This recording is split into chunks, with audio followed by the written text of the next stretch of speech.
தாவேக்காவினுடைய அமைச்சர் ஒரு fake news ஃபேக்டரியாக முன்பு செயல்பட்டு கொண்டிருந்த, வதந்தி பரப்புவதை மட்டுமே வாழ்க்கையாக கொண்டிருந்த அமைச்சர் திரு சிடிஆர் நிர்மல்குமார் அவர்கள் எங்களுடைய தலைவர்கள் குறித்து வாய்க்கு வந்ததையெல்லாம் தரந்தாழ்ந்து தன்னுடைய தகுதிக்கு ஏற்ப பேசியிருக்கிறார். ஒரு அமைச்சருங்கிறத மறந்து தமிழ்நாடு சட்டமன்றத்தில் தேர்ந்தெடுக்கப்பட்ட ஒரு உறுப்பினர் இந்த அரசினுடைய அமைச்சர் என்கிற தகுதியெல்லாம் மறந்து தன்னுடைய ஃபேக் நியூஸ் பரப்பக்கூடிய, வதந்தி பரப்பக்கூடிய அந்த நிலையிலிருந்து எங்களுடைய தலைவர்கள் குறித்து அவர் பேசியிருக்கிறார். கோமாளி, கேவலம், அப்படி இப்படின்ட்டு வாய்க்கு வந்ததையெல்லாம் நேற்று பேசியிருக்கிறார். அவருடைய தலைவர் எப்படி அநாகரிகமாக பேசுவாரோ அதே பாணியில், அதே வகையில், அதே வளர்ப்பின் அடிப்படையில் அவர் பேசியிருக்கிறார். ஆனால் எங்கள் தலைவர்கள் எங்களை அப்படி வளர்க்கவில்லை. அதே சமயம் திமுக தலைவர்கள் குறித்து தொடர்ந்து இதுபோல அவர் பேசி வருவது வன்மையாக கண்டிக்கத்தக்கது அப்படிங்கிறத இந்த நேரத்தில் சொல்லிக்கிறோம். அவர் ஒரு கேள்வி கேட்டிருக்கிறார், தகுதி இருக்கா அப்படின்ட்டு எங்கள் தலைவர்கள் குறித்து கேட்டிருக்கிறார். எது தகுதி? ஒரு டெக்ஸ்டைல் கடைக்கு போனீங்கன்னா அங்கே இருக்கக்கூடிய கச்சி வேட்டியெல்லாம் எண்ணிங்கன்னா அதை விட அதிகமான எண்ணிக்கையில் பல கட்சிகளினுடைய கட்சி வேட்டியை வீட்டு அலமாரில் வச்சிருக்கக்கூடிய சிடிஆர் நிர்மல்குமாருக்கு இருப்பதுக்கு பேர் தான் தகுதியா? அதாவது அவர் பரப்பின வதந்தி எத்தனை அப்படிங்கிறத சென்செக்ஸ் எடுக்கலாம். அவர் போயிட்டு வந்த கட்சி எத்தனை அப்படிங்கிறத கையால் எண்ண முடியாது. அந்த அளவிற்கு வதந்தி பரப்புவதையும் கட்சி மாறுவதையும் மட்டுமே தொழிலாக வைத்திருக்கக்கூடிய சிடிஆர் நிர்மல்குமாருக்கு இருக்கிறதுக்கு பேர் தான் தகுதியா? ஒன்றும் வேண்டாம், அட்மினிஸ்ட்ரேஷனுக்கு வாங்க. அவருடைய கட்டுப்பாட்டில் 2 துறை இருக்கிறது. ஒன்று மின்சாரத்துறை, இன்னொன்று சட்டத்துறை. மின்சாரத்துறையில் தினசரி மின்வெட்டு அப்படின்ட்டு தமிழ்நாடு முழுக்க போராட்டங்கள் நடக்காத நாளே இல்லைங்கிற அளவிற்கு இரவுல மக்கள் வீதியில் எங்களுக்கு கரண்ட் கொடுங்க அப்படின்னு நடுரோட்டில் நின்று கதறி கொண்டிருக்கிறார்கள். ஒரு அம்மா, நான் குடிசை வீட்டில் இருக்கேன், வீட்டில் ஃப்ரிட்ஜு கிடையாது, ஏசி கிடையாது, ஒன்றும் கிடையாது, ஆயிரக்கணக்கில் கரண்ட் பில் வந்திருக்கு அப்படின்ட்டு இபி ஆஃபீஸ் வாசலில் நின்று கதற வீடியோவை எல்லாரும் பார்த்துருக்குறோம். இன்னைக்கு ஒரு அம்மா என்னுடைய வேலையே கம்ப்யூட்டரையும் கரண்ட்டையும் நம்பி தான் இருக்கு, நீங்கள் கம்ப்யூட்டருக்கும் கரண்ட்டுக்கும் ஒழுங்காக கொடுக்காதனால இபி பிரச்சனைனால என் வேலை போயிடும் போல இருக்கு, நான் கரண்ட்டுக்காக பிச்சை எடுக்கிறேன், என்ன வேலைக்காகவும் சோத்துக்காகவும் பிச்சை எடுக்க விட்டுறாதீங்க அப்படின்ட்டு கதறக்கூடிய ஒரு காட்சியை நாம் பார்த்துட்டு இருக்கிறோம். தமிழ்நாடு முழுக்க மின்வெட்டால் மக்கள் அவதிப்படுறாங்க. மின்சார கட்டணத்தினுடைய விலை உயர்வு நெஞ்சில் கை வச்சுட்டு உட்கார்ற அளவுக்கு, ஷாக் அடிக்கக்கூடிய அளவுக்கு உயர்ந்திருக்கிறது. அறிவிக்கப்படாத கட்டண உயர்வாக அது இருக்கிறது. இது குறித்தெல்லாம் எந்த பதிலும் இல்லாத, எந்த அக்கறையும் இல்லாத, எந்த அறிவும் இல்லாத திரு சிடிஆர் நிர்மல்குமார் அவர்கள் எங்கள் தலைவர்களுடைய தகுதி குறித்து கேள்வி எழுப்புறார். அவருடைய இன்னொரு துறை சட்டத்துறை. சட்டத்துறையில் என்ன நடக்குது? இன்னைக்கு காலையில் எல்லாரும் பார்த்துருப்பீங்க, ஒரு ஆடியோ வைரல் ஆயிட்டு. அதில் 15 லட்சம் ரூபா மற்றவங்களுக்கு, அட்வொகேட்டுக்கு, அரசு வழக்கறிஞர் போகணுன்னா மற்றவங்களுக்கு 15 லட்சம் ரூபா, உனக்கு 12 லட்சம் ரூபா அப்படின்ட்டு ஏதோ ஆடி ஆஃபர் கொடுக்குற மாதிரி அரசு வழக்கறிஞர் பணியை, அரசு வழக்கறிஞர் பொறுப்பை, பதவியை ஆடி ஆஃபரில் விற்கிற மாதிரி விற்று கொண்டிருக்கிறார்கள். உங்களுடைய துறையில் நடக்கக்கூடிய இவ்வளவு பெரிய ஊழல் குறித்து இதுவரைக்கும் சிடி நிர்மல்குமார் அவர்கள் வாய் திறந்திருப்பாரா? இது குறித்து கட்டுப்படுத்துறதுக்கு எந்த நடவடிக்கையாக எடுத்திருப்பாரா? இது குறித்த புரிதலோ, இது குறித்த தகவலோ அவருக்கு வந்திருக்கிறதா? இப்போ இதையெல்லாம் கட்டுப்படுத்த முடியாத அவர் எங்களுடைய தலைவர்களின் தகுதி பற்றி பேசுவதுங்கிறது அவல நகைச்சுவை. அது ஒரு கோமாளித்தனமான பேச்சாகத்தான் பார்க்க வேண்டியிருக்கிறது. இது ஒரு பக்கம். அவங்களுடைய தலைவர் மட்டும் என்ன, ஒரு எம்எல்ஏ மீது பாலியல் புகார் கொடுக்கப்பட்ட ஒரு பெண் என்ன மிரட்டுறாங்க அப்படின்னு ஒரு எம்எல்ஏ மீது குற்றச்சாட்டு வருகிறது. அந்த எம்எல்ஏக்கு துப்பாக்கி ஏந்திய போலீஸ் பாதுகாப்பு கொடுக்கிறது இந்த அரசு. ஒரு மந்திரி ஸ்டேடியத்துக்குள்ள உட்கார்ந்துட்டு மாத்திரை நுணுக்கிறாரு. அதை கேட்டோம்னா, அதுக்கு எதிராக நின்னோம்னா அவருக்கு மேலே எந்த நடவடிக்கை எடுக்கிறது இல்லை. கம்ப்ளைண்ட் கொடுத்துருக்கோம், கம்ப்ளைண்ட் மீது நடவடிக்கை இல்லை. அவரை கூப்பிட்டு பக்கத்தில் நிற்க வச்சு ஃபோட்டோ எடுத்து அந்த ஃபோட்டோ வெளியில் நின்றுடுறீங்க. நான் அவர் கூட தான் நிற்கிறேன், உங்களால் என்ன பண்ண முடியும்? அதுதானே கேள்வி. இன்னைக்கு ஒரு அமைச்சர்களுடைய ஆடியோ ரிலீஸ் ஆகியிருக்கிறதா தகவல் வருது. எல்லாரும் அந்த ஆடியோ பார்த்துருப்பீங்க, எல்லா சேனல்லையும் அந்த ஆடியோ வந்தது. அதில் டயலாக் எல்லாம் பார்த்தீங்கன்னா, கொன்று வெளியே எடுத்துருவேன். அதுக்கு முன்னால் அந்த அம்மா ஒரு வார்த்தை சொல்கிறாங்க, அதெல்லாம் நம்ம இதில் சொல்ல முடியாது, அந்த ஆடியோவில் வரது. இன்னும்னா காலை கூட வைக்க விட மாட்டேன், ஏன் பார்டரை தாண்டாத. இந்த டயலாக்லாம் சினிமாவுக்கு டைட்டிலாக வைக்கலாம், மூவிக்கு டைட்டில் வைக்கலாம், அந்த மாதிரி டயலாக்லாம் இருக்குது. அப்போ ஒரு அமைச்சர் மாத்திரை நுணுக்கிட்டு அதை நியாயப்படுத்தி பேசுகிறாரு. ஒரு அமைச்சர் கொலை மிரட்டல் விட்டு ஆடியோ வெளியிடுறதா அந்த அமைச்சர் பேரில் ஒரு ஆடியோ சுற்றிட்டு இருக்கு, எல்லாரும் பார்த்துருக்குறோம். இன்னொருத்தர் துப்பாக்கி ஏந்திய போலீஸ் பாதுகாப்பு ஒரு பாலியல் குற்றச்சாட்டில் மிரட்டினார்னு சொன்ன ஒரு எம்எல்ஏக்கு நீங்கள் கொடுக்குறீங்க. இதெல்லாம் ஒரு பக்கம் நடந்துகிட்டே இருக்கும்போது ஊர் எக்கேடு கெட்டா என்ன, என்னுடைய படை பரிவாரங்கள் எவ்வளவு அயோக்கியத்தனங்களை பண்ணா என்ன, எனக்கு 10வது மாடியில் ஃபுல் சிவிஓட ஆபீஸ் இருந்தா போதும் அப்படின்னு லக்ஸுரியை என்ஜாய் பண்ற, சொகுசை என்ஜாய் பண்ணக்கூடிய அந்த தன்மைக்கு பேர் கோமாளித்தனமா இல்லையா? அதுக்கு பேர் தகுதியா இல்லையா? மக்கள் கேட்கறாங்க சார், இதுதான் கோமாளித்தனம்னு மக்கள் சொல்றாங்க சார். இது என்ன, இது மட்டுமா? இன்னைக்கு என்ன பத்தி எரியுது, இந்தியா நாடு முழுக்க நீட் தேர்வுக்கு எதிராக, பாஜகவுக்கு எதிராக மக்கள் போராடிட்டு இருக்கிறாங்க. மாணவர்கள் ரோட்ல வந்து உட்கார்ந்து இருக்காங்க. ஒரு மாணவர் சமுதாயம் ஒன்று திரண்டு ஒரு மந்திரியையே பதவியிலிருந்து இறக்கி இருக்கிறாங்க. ஒரு அது குறித்து வாயே திறக்காத ஒருத்தர் இருக்கிறாருன்னா இந்த தமிழ்நாட்டினுடைய முதலமைச்சர் தான். என்ன ஆதரவு தெரிவிச்சீங்க? ஏன் ரோட்ல வந்து உட்கார்ல? ஏன் அது குறித்த எந்த புரிதலையும் நீங்க ஏற்படுத்தல?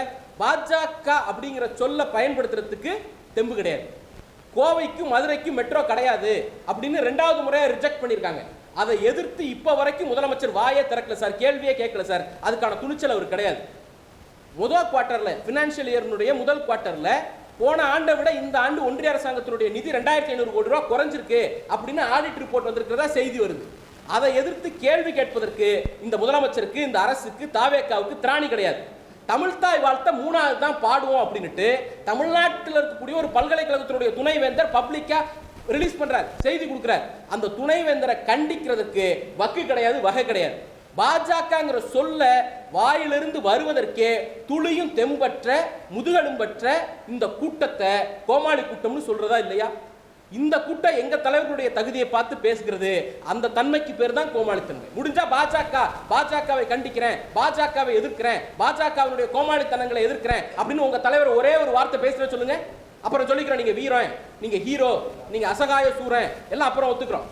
இன்னைக்கு நிலைமைக்கு பாஜகங்கிற வார்த்தையை பயன்படுத்துவதற்கே அஞ்சு நடுங்கக்கூடிய அந்த தன்மைக்கு பேர் தான் கோழைத்தனம், கோமாளித்தனம், பாசிச கோமாளித்தனம். நீங்க இப்படி தொடர்ச்சியாக ஒரு பக்கம் பாஜகவை எதிர்க்கிறது இல்லை.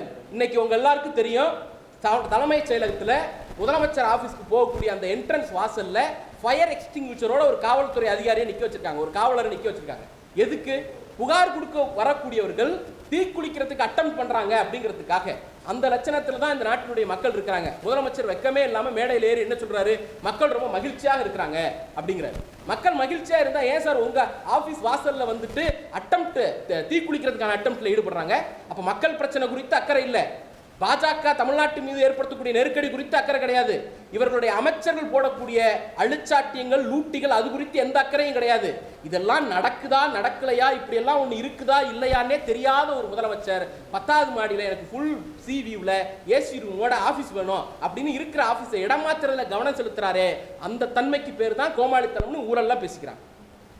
இந்த மாதிரியான கோமாளித்தனங்களை உடனடியாக நிறுத்திவிட்டு தமிழ்நாட்டு மக்களுக்கு என்ன தேவையோ அது குறித்து அக்கறையோடு சிந்தித்து செயல்பட்டா அதுல ஒரு நியாயம் இருக்கிறது.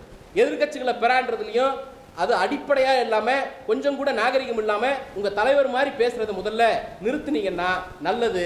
நிறுத்தலைன்னா திராவிட முன்னேற்ற கழகம் அதை எப்படி எதிர்கொள்ளுமோ அப்படி எதிர்கொள்ளும்.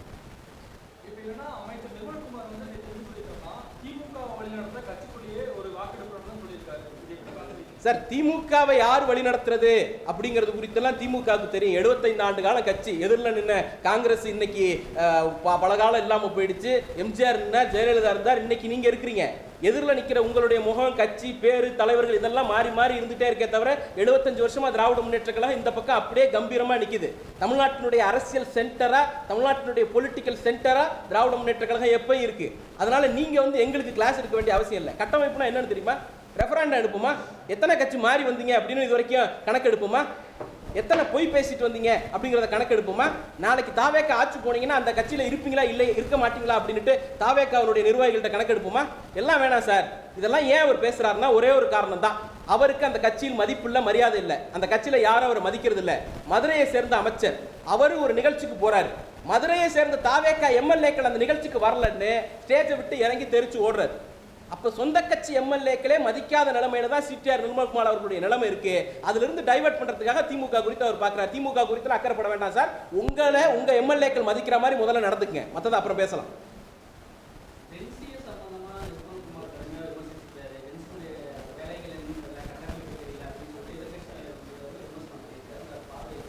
இல்ல, ஜென்சி பத்தின அவர் விமர்சனம் வைத்தறிச்சலுடைய வெளிப்பாடு. ஒட்டுமொத்த ஜென்சி எங்களுக்கு தான் ஓட்டு போட்டாங்க அப்படின்னு அவர் கிரியேட் பண்ணி வச்சிருந்த அந்த அஜெண்டாவுக்கு, அந்த நரேட்டிவ்க்கு எதிராக ஜென்சிங்கிற பேர்ல திராவிட முன்னேற்ற கழகத்தின் பக்கம் பெருமளவு இளைஞர்கள் வராங்கிறத பொறுத்து கொள்ள முடியாமல் அவர் பேசுறார்.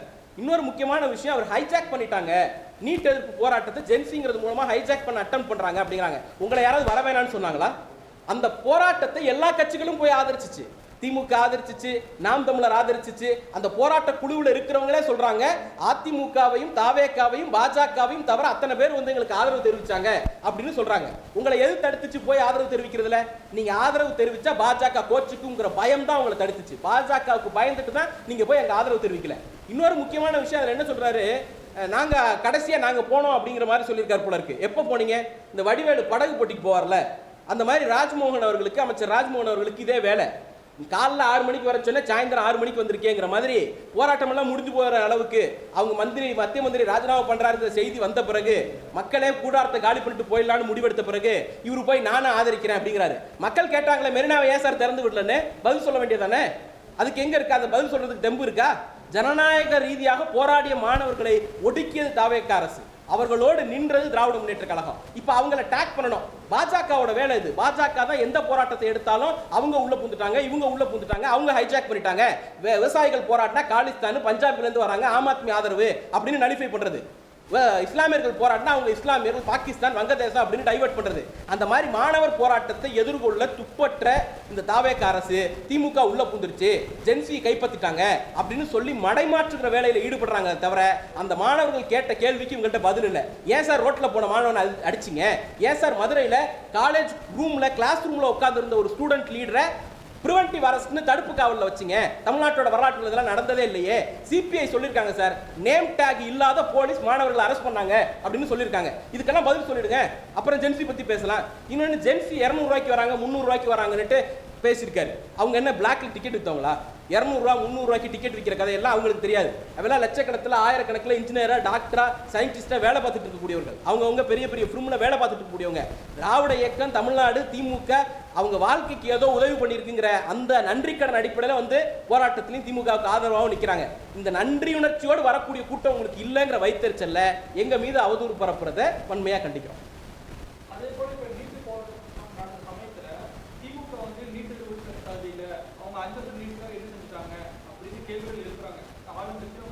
இல்லை, ஒன்னே ஒன்று தான் சார். நீட்டுக்காக என்ன பண்ணோம், ரகசியம் என்னாச்சுலாம் கேட்குறாங்க. ரகசியம், நீட் ரகசியம் எங்கள்கிட்ட இருக்குங்கிறது ஒரு பொலிட்டிக்கல் ஸ்டேட்மெண்ட். அதிமுகவால் நீட்டை ஒழிக்க முடியல, அதுலேருந்து விலக்கு பெற முடியல அப்படின்னு சொல்லும் போது, உங்கள்கிட்ட வழி இருந்தால் சொல்லுங்கன்னு அதிமுக தலைவர்கள் பப்ளிக்ல பிரஸ்ல கேட்ட போது, எங்கள்கிட்ட ஆட்சி அதிகாரத்தை கொடுங்க, எங்கள்கிட்ட அந்த ரகசியம் இருக்குன்னு சொன்னாங்க. என்ன ரகசியம்? கத்தி எடுத்து போய் சண்டை போட முடியுமா? போர் தொடுக்க முடியுமா? சட்ட ரீதியாக என்ன வாய்ப்பு இருக்கோ அந்த வாய்ப்பை பயன்படுத்தணும். கட்சியாகவும் திமுக ஆக்ட் பண்ணி இருக்கிறது. சட்டமன்றத்திலையும் மக்கள் மன்றத்திலையும் அரசாகவும் திமுக நடவடிக்கை எடுத்திருக்கிறது. இதுவரைக்கும் யாரும் நடவடிக்கை எடுக்காது ஏகே ராஜன் கமிட்டி. என்னைக்கு நீட்டுக்கு ஒழிப்பு நடக்குதோ அன்னைக்கு அதுக்கு ஒரு பேஸ் டாக்குமெண்டா, ஒரு ஆன்மாவா ஒரு டாக்குமெண்ட் இருக்கும்ல, அந்த டாக்குமெண்ட் ஏகே ராஜன் அவர்களுடைய கமிட்டி ரிப்போர்ட்டா தான் இருக்கும். அந்த ரிப்போர்ட்டை கொடுத்தது திமுக அரசு. தமிழ்நாடு சட்டமன்றத்தில் 2 முறை தீர்மானம் நிறைவேற்றி அனுப்பணும். ஆளுநர் அதை நடவடிக்கை எடுக்கலன்னா ஆளுநரை வந்து நீதிமன்றத்துக்கு எடுத்தோம். நீதிமன்றத்தில் வழக்கு நடத்தணும், நாடாளுமன்றத்தில் பேசணும், தமிழ்நாடு சட்டமன்றத்தில் தீர்மானம் போட்டு அனுப்பணும், கமிட்டி போட்டோம். இதெல்லாம் அரசா பண்ணது. கட்சியாக என்ன பண்ணோம்? கட்சியாக தமிழ்நாடு முழுக்க போராட்டம் நடத்திருக்கிறோம், ஆர்ப்பாட்டம் நடத்திருக்கிறோம், கையெழுத்து இயக்கம் நடத்திருக்கிறோம், உண்ணாவிரதம் இருந்திருக்கிறோம். எங்களுடைய இளம் தலைவர், இளைஞரணி செயலாளர் உண்ணாவிரதத்தில் வந்து உட்கார்ந்துட்டு பேசின பேச்சு இன்னைக்கு இருக்கு. அமைச்சர் பதவி போயிடும்னு சொன்னாங்க. அமைச்சர் பதவி போனாலும் பரவாயில்ல, நான் நீட்டுக்காக போராடணும்னு ரோட்ல வந்தாரு. அன்னைக்கு நீங்க என்ன பண்ணிட்டு இருந்தீங்க? படத்தினுடைய பிளாக் ஆஃப் இது படத்தினுடைய ஆபீஸ் வசூல் எவ்வளோ, படத்தினுடைய டிக்கெட் எவ்வளோ பிளாக் டிக்கெட் போச்சு அப்படின்னு இது பண்ணிட்டு இருந்தீங்க. உங்களுடைய வருமான வரி வழக்கை எப்படி எதிர்கொள்ளலாம்னு அன்னைக்கு நீங்க யோசிச்சுட்டு இருந்தீங்க. அன்னைக்கு நீங்க யோசிச்சுட்டு இருந்த காலகட்டத்தில் திமுக தான் மக்களுக்காக ரோட்லையும் சட்டமன்றத்திலையும் நாடாளுமன்றத்திலையும் நீதிமன்றத்திலையும் போராடினுச்சு. உங்களுடைய எஜமானனாக இருக்கக்கூடிய பிஜேபி நெருக்கடினால தான் அந்த விளக்க பெற முடியல. இன்னைக்கு பெற்றுட்டு வாங்கல. நீங்க தானே சொல்றீங்க. நாங்க அதுல சிடி நிர்மல்குமார் அவர்கள் ஒரு வார்த்தை சொல்றாரு, நாளைக்கு ஒரு வாய்ப்பு வருமானால், காலம் கனியுமானால் நாங்கள் குரல் கொடுப்போம். அப்ப அந்த வாய்ப்பை ஏற்படுத்துறதுக்கு வக்கு உங்களுக்கு இல்லை, அதுக்கான எபிலிட்டி உங்களுக்கு இல்லை. வரும்பொழுது நாங்கள் குரல் கொடுப்போம், கிரெடிட் எடுத்துப்போம். அதுதானே. கிரெடிட்டை திருடுறது மட்டும்தான் வேலையாக வச்சிருக்கிறீங்க. வேற என்ன வேலை? ஏற்கனவே அமலில் இருக்கிறத அமல்படுத்துற மாதிரி இதுல வந்து இவர் வேற கல்வி அமைச்சர் ராஜ்மோகன் வேற சொல்றாரு, ஏற்கனவே வந்து கல்வி வந்து ஒத்துழைவு பட்டியலில் தான் இருக்கு, குறைந்தபட்சம் ஒத்துழைவு பட்டியலுக்காவது கல்வியை கொண்டு வரணும். ஆனால் அது ஏற்கனவே ஒத்துழைவு பட்டியலில் தானே இருக்கு. இல்லை தம்பி, ஏற்கனவே அமலில் இருக்கிறத அமல்படுத்துறதா நாங்கள் ஸ்பெஷலிஸ்ட் அப்படிங்கிற இந்த மாதிரியான கேலி குத்துக்கள் எல்லாம் பண்ணிட்டு எங்கள் தலைவர்கள் குறித்து தகுதி குறித்து கேள்வி எழுப்புவதற்கு தாவேக கோமாளி கூட்டத்திற்கு, பாசிச கோமாளி கூட்டத்திற்கு துளியும் அருகதையோ தகுதியோ இல்லை.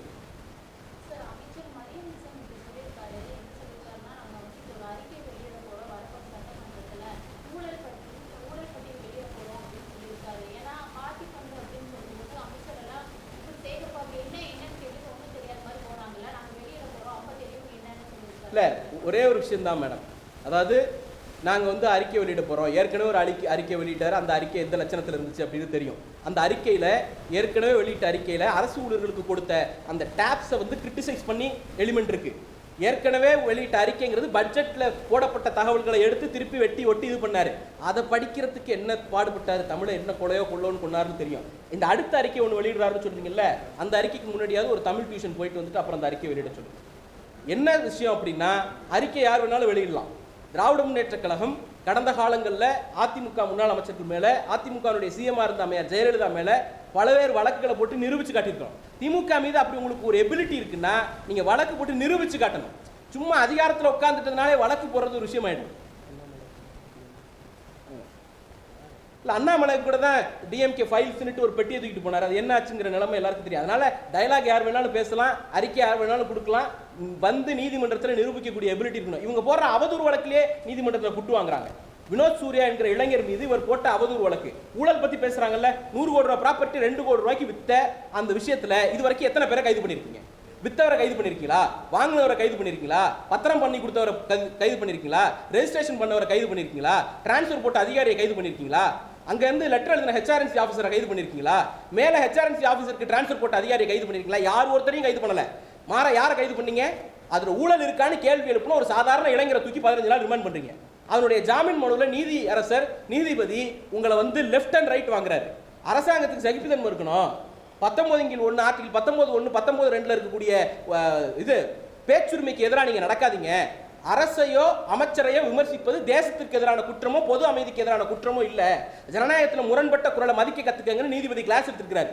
கூச்சம் இருந்துச்சுன்னா அந்த வழக்கை வாபஸ் வாங்கிருக்கணும். கொஞ்சம் கூட கூச்சம் இல்லாத அரசு அந்த வழக்கை நடத்திட்டு இருக்கு.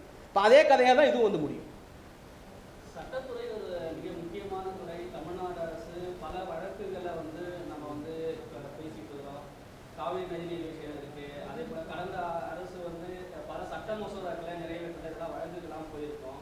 உயர்கல்வி நிதி கொடுக்கல, நீதிமன்றத்தில் போயிருக்கோம். இப்படி பல பிரச்சனைகள் விஷயங்கள் இருக்கும்போது சட்டத்துறையை கையில் வச்சிருக்கக்கூடிய நிர்மல்குமாருடைய செயல்பாடுகள் எப்படி பாக்குறீங்க? இல்லை, அதான் சொன்னேன் சார், அவர் துறையில் ஒவ்வொரு நாளும் ஒரு ஆடியோ வருது, ஒவ்வொரு நாளும் ஒரு வீடியோ வருது, ஒவ்வொரு நாளும் ஒரு புகார் வருது. ஒரு அம்மா புகார் கொடுக்குறாங்க, அந்த அம்மாவை தூக்கி அடிக்கிறாங்க கட்சியை விட்டு. ஊழல் நடக்கிறதா? நான் ஆடி ஆஃபரில் அரசு வழக்கறிஞர் பதவி விற்கிறாங்களாங்கிற டவுட் வருது நமக்கு. 15 லட்சம் மற்றவங்களுக்கு, உனக்குன்னா 12 லட்சம் ரூபாங்கிற ஆடியோ வந்திருக்கு. இப்போ இந்த கதையெல்லாம் எடுத்து பார்த்தோம்னா தொடர்ச்சியாக நீதிமன்றங்களில் இந்த அரசு தோத்துட்டு இருக்கு. ஆட்சிக்கு வந்து 60 நாளில் பெனால்ட்டி வாங்குறாங்க. ஒழுங்கா அப்பாயின்மெண்ட் போடல, ஜிஓ போடல, வழக்கறிஞர் அந்த இது அப்பியர் ஆகல அப்படின்ட்டு நீதிமன்றத்தில் 60 நாளுக்குள்ள பெனால்ட்டி வாங்கக்கூடிய அளவிற்கு ஒரு மகா மட்டமான நிர்வாகத்தை நடத்திக்கிட்டு அவருக்கு தொடர்றதான் ஒண்ணு தான், அவருடைய உள்ளார்ந்து இருக்கக்கூடிய இந்த ஆர்எஸ்எஸ் அஜெண்டாவை எங்க மேல திணிக்கணும். வன்மத்தோடு திரிகிறார். அதாவது எங்கள் இளம் தலைவர் மீது ஆர்எஸ்எஸ்க்கு என்ன வன்மம் இருக்கோ அந்த வன்மம் இவருடைய நிர்மல்குமார் வாயிலாக வெளிப்படுது. அவர் வந்து இந்த நாட்டில் சனாதன ஒழிப்பு பேசினார். இவர் மாதிரி மன்னிப்பு கேட்டுட்டு வரல. ஒரு வழக்கில் வந்து நான் இனிமேல் பேச மாட்டேன் அப்படின்னு அபிடேவிட் தாக்கல் பண்ணல 2022. அவர் நான் பேசினேன் ஆமா அப்படின்னு உறுதியோடு நின்னார். ராமர் கோயில் கட்டுற விவகாரத்திலையும் இடபிள்யூஎஸ் விவகாரத்திலையும் உச்சநீதிமன்றமே சொன்னாலும் நீதியின் பக்கம் நிற்பேன் அப்படின்னு உறுதியோடு நின்ன ஒரே தலைவர் எங்களுடைய இளம் தலைவர் தான். இதெல்லாம் ஆர்எஸ்எஸ்க்கு உறுத்துது, அதனால சிடி நிர்மல்குமாருக்கும் உறுத்துது. ஆர்எஸ்எஸோட வாய்ஸா அவர் இங்கே பேசிட்டு இருக்கிறார், பேச தாவேக்க அனுமதிக்குது. அப்ப தன்னுடைய அமைச்சர் என்ன பேசுறார், தன்னுடைய அமைச்சரவையில் என்ன நடக்குது, தன்னுடைய இதுல என்ன நடக்குது? ஒண்ணும் இல்ல. காவிரி விவகாரத்துல முதலமைச்சர் கர்நாடகாவுக்கு போறாரா இல்லையா உங்க யாருக்காவது தெரியுமா? எனக்கு தெரியுமா? ஒரு அமைச்சர் என்ன சொல்றாரு, போறாருங்கிறாரு விவசாயத்துறை அமைச்சர். இன்னொரு அமைச்சர் என்ன சொல்றாரு, அப்படி போற முடிவு இல்ல அப்படிங்கிறாரு. கேட்டா ஒரு கல்வி அமைச்சரா? அப்ப அமைச்சர்களுக்குள்ளேயே முரண்பட்ட தகவல், முதலமைச்சர் போறாரா இல்லையாங்கிறது. இந்த லட்சணத்துல ஆட்சி நடத்திட்டு எங்களை குறித்து பேசுறீங்களே, கொஞ்சமாவது வெக்கப்படுங்க சார் அப்படின்னு சொல்றேன். அதே மாதிரி தமிழ்நாடு அரசு வந்து நாங்க 72 டாஸ்மாக் முடிவுன்னு சொன்னாங்க. அதுக்கு ஆர்டிஐ போட்ட சமயத்துல அரசு விளக்கம் கொடுக்காம நாங்க 38 மேலாளர் அட்ரஸ்லாம் அவங்க அதுல ஒரு சந்தேகம் இருக்கு. 717 கடையை மூடி இருக்கோம் அப்படின்னு இவங்க அறிவிச்சாங்க. தொடர்ச்சியாக பப்ளிக்லையும் அரசியல் கட்சிகளும் அந்த கடையினுடைய பட்டியலை கொடுங்கன்னு சொன்ன பிறகு பல நாட்களுக்கு பிறகு அமைச்சர் தன்னுடைய ட்விட்டர்ல அதை வெளியிட்டார், ஒரு பட்டியல்ங்கிற பேரில் வெளியிட்டார். அதை ஏன் அரசு நிர்வாகம் அதிகாரப்பூர்வ செய்தி குறிப்பாகவோ அதிகாரப்பூர்வ ஜிஓவாகவோ அதிகாரப்பூர்வ வெப்சைட்லயோ வெளியிடல? உண்மையிலேயே அதை மூடி இருந்தா அந்த தகவலை இன்னைக்கு கொடுக்கறதுல என்ன உங்களுக்கு குறைவது? மாவட்டத்தினுடைய மேலாளர்கிட்ட இருக்கக்கூடிய ஒரு தகவல் மாநில மேலாளர்கிட்ட டாஸ்மாக் தலைமை நிர்வாகத்திட்ட இல்லைன்னு சொன்னீங்கன்னா அதை நம்புறதுக்கு இன்னைக்கு ஜனநாயகம் படம் சூப்பர் ஹிட்னு சொல்லிட்டு இருக்காங்க இல்ல, அந்த மாதிரி ரசிகர்கள் நாங்கள் இல்லை. ஒழுங்கா அரசு நிர்வாகத்தில் தலைமையில் இருக்கக்கூடிய தகவலை இருந்துச்சுன்னா எடுத்து கொடுக்குற வேலையை பாருங்க.